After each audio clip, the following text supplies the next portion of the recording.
I'm doing orthodontics, so like with braces and all that stuff. It's different than what I learned because we mainly touched on like general dentistry, stuff like that. So it was kind of different. It has its days that it's like slow, but the majority of the time it's go, go, go. We see the first patient at 8, and then we do what we have to do with that patient, whether it's change wires, add brackets, take brackets off, get the next patient back. We have to do our notes. There's also little like lists that we have to do just to make sure like the office is well kept up with.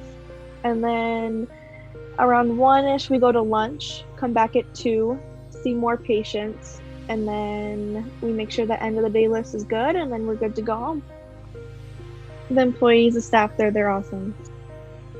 And just having people there that like I knew, that I've known for so long, that was great. All the note taking will be worth it.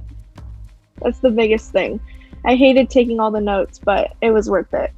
They go to that class because you could miss one day of that class and you'll be lost the next day. Because we went through so much, we learned so much in just one day. It's hard to get back on track after missing a day. Probably Jenna. She's the teacher that you could always ask for.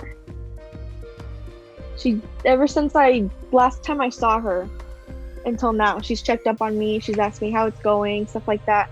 But just like in the classroom, she was always the teacher that I asked for. She was like our friend, but when she had to teach, she was the teacher.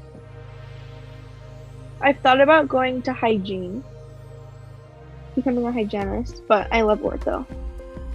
Ortho, you have to think, you have to use your brain, and I love using my head, so it's awesome. You'll love it. You'll have the time of your life.